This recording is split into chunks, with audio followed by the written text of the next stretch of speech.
So there are some popular fragrances out there that I hate. Let's talk about that real quick. Hey everyone, I'm Dave with Fragrance Bros, of course your best channel for everything fragrance related. Today I have a video that I thought was a unique idea, but when I did a search for it, I found that other people were doing it.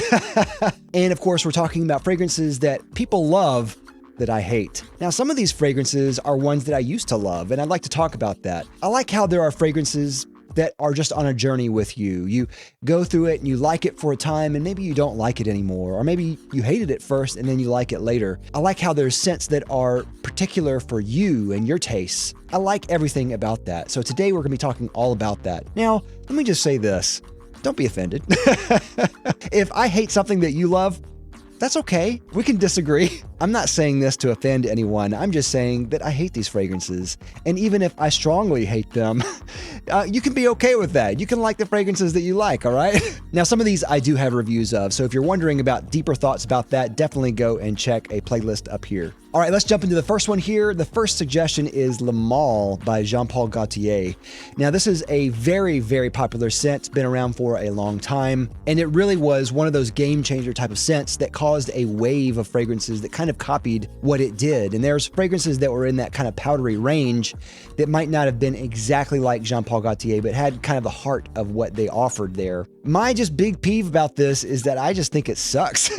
I don't mind powdery fragrances if they're done well, but I think this one is just not done well. Now, again, I'm just basing it on current formulations. I have no comment about the original formulation versus how it is now. I have no idea, really. Maybe the original one was amazing and the current one sucks. I don't know, but currently the Le Male that they offer now, I just think it just sucks. Just a shell of a fragrance. I smelled it on a lot of guys before, and I don't think it smells masculine at all. I think it just smells really juvenile. Don't like it. Next is Bleu de Chanel.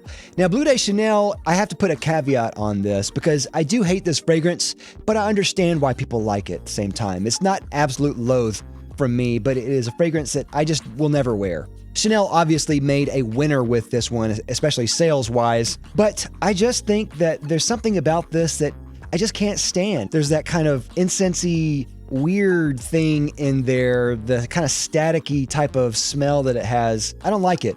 And I like fragrances that are in this realm, the citrusy type of fragrance, but I think there's just others that do it far better than Bleu de Chanel does. There's almost like a vacuum cleaner type of accord in this. I can't put my finger on it, but it's just something that I can't get over. So I don't like this one. Next is 1 Million by Paco Rabanne. Now, I have a legendary review of this one with my friend Jer on the channel. We reviewed this a long time ago, and this is another one that has been around for a long, long time. This is one of those popular fragrances that was big with Paco Rabanne, very popular, especially in the clubbing scene, and that's one reason why I hate it. But also, too, I just think that as far as a scent goes, this one is absolutely trash, like gutter trash. If you like it, whatever, go, more power to you. But to me, I think this is just one of the worst scents I've ever tried. I don't know where it's going whenever I'm wearing it. It has just a weird kind of haphazard kind of thrown together type of note list. There's a weird kind of bubblegum, weird kind of Kool-Aid thing going on. It smells really juvenile.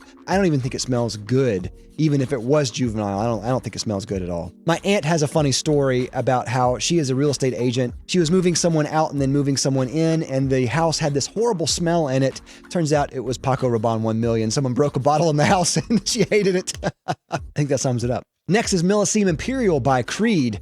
Now, this is one, again, I can kind of see why people like it, but this is, I think, one of the worst ones by Creed. I love Creed. I think most of you know that. I like Creed a lot. But Millésime Imperial, I think, is just kind of a waste of a fragrance. It has this kind of lean, kind of anemic type of smell. It's supposed to have watermelon in it. It doesn't smell like watermelon at all. It does have a kind of fruitiness in there, so I don't like Millésime. Oh boy. Next is Tobacco Vanille by Tom Ford. Now, Tom Ford is a house that is really hit or miss. And especially when the house first came out with their private collection, their private blend collection, I thought that the line was very cohesive, and there's still some very good ones in the line.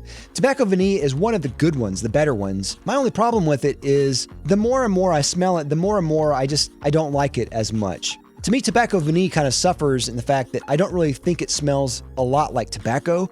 I think it smells more like cinnamon and vanilla. So it should be like cinnamon vanille or something, but I get those two more than the actual tobacco. I like the smell of good tobacco, but Tobacco vanille doesn't get there. Plus, I think the overly powdery nature of this kind of takes away from it some and adds kind of this weird kind of synthetic chocolate chip cookie type of thing that I don't really care for. I understand again why people like this one, but I've just grown out of love for this one. And I used to absolutely love this one. I don't anymore. I don't even have any anymore. Along with that is Tuscan Leather. And this is another one that was one of the good ones, the better ones in the first initial offering from the Private Blend collection by Tom Ford. One problem that I have with this is that there are other fragrances that I think do it better. I can think of like Saffron Rare. I think it's Saffron Rare by Amour Oud. There's Godolphin by Parfums de Marly. There's a few out there that I think do it better. Also, Tom Ford even does it better. They have Ombre Leather, which is kind of a more mainstream, less expensive version of Tuscan Leather. I don't have it anymore. I didn't like the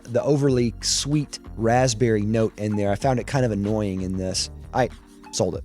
Next is Armani Code. And again, this is another one that was very popular for Armani. I think it came out around the time, kind of in the same era that maybe Jean Paul Gaultier did. You can kind of tell it has that kind of powdery type of thing.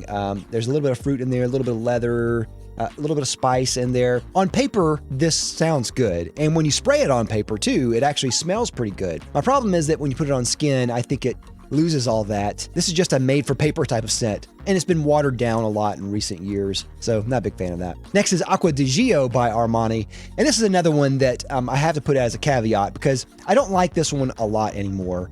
But I used to really love this one, and this is one of the fragrances that was kind of my entry point into really getting deep into fragrances, diving deep into fragrances and how they smell, and even reviewing. So in a way, I do still like Acqua di Gio for some of the history that I have with it. My only problem is I smell it so often on people, and it smells so dated that I just can't get over that fact. It doesn't smell good anymore. There's something about it that smells just kind of watered and washed out. It doesn't smell vibrant. It smells kind of stale, though it was very popular at the time and it was influential for me. I can't stand it. Next is Dior Homme Intense. And this one in particular is the new version of Dior Homme Intense.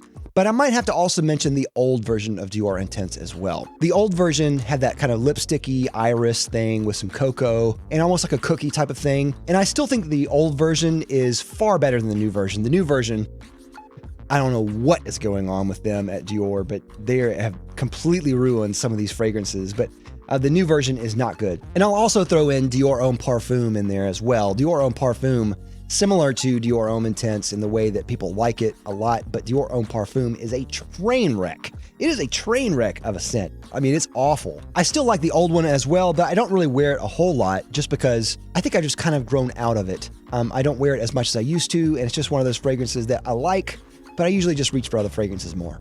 Next is Mont Blanc Individual. Now, this is one that I like the smell of, but I like it more in Original Santal. I know that a lot of people talk about Original Santal copying Mont Blanc Individual, and Mont Blanc Individual being a cheaper version alternative to maybe Original Santal. Original Santal just smells better. I like the juniper at the start. I like the spiciness and everything that they do with Original Santal far better than Mont Blanc Individual. Mont Blanc Individual just smells cheaper. There's just something I don't like about Mont Blanc Individual, and I never reach for it. I will always prefer Original Santal. Every time. Next is Invictus. And Invictus, again, is another one by Paco Rabanne that was big for them, but I think it is just terrible. There's just something about it. It has that kind of overly, kind of chemically type of seawater and citrusy thing mixed with like a bubblegummy type of thing. Oh man, I cannot explain how bad this is. It's just terrible. I hate it so much. Next is Burberry London. Burberry London is another one that a lot of people really like, and I just wasn't a fan of it right away. It's an older one for Burberry and probably one of their more popular ones still. A lot of people talk about how it reminds them of the holidays, Christmas or fall holidays in particular. I just don't think it smells good. I think that there's just something about the notes in there that just I never understood. I understand why people like it. I'd never liked this one. Next is Mugler Angel. Now, this one is huge for Mugler, and this was one that, again, I think really changed the game, especially for ladies' fragrances. There's a couple of things that I think are really important with this. It's a patchouli-based fragrance. I like patchouli-based fragrances, but the patchouli in this, I'm not a big fan of. A lot of times, I think that the way that it dries down is it turns into dirt. It smells kind of dirty, like fresh dirt. Not all patchouli does that. Then also, the other things that are involved in this, they have like a cotton candy type of note, and that kind of changes everything into a really hyper sweet type of fragrance mixed with kind of dark chocolatey thing that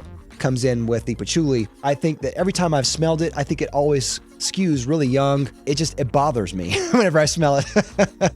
Next is Flower Bomb by Victor and Rolf. Flower Bomb is one that I've had a mixed relationship, a love and hate relationship with over the years. It used to be one that I liked at the time, but then I started smelling it on other people and I realized I can't stand this. And I think they do a good job at the start with Flower Bomb. I think whenever you smell it right away, I think it really is great.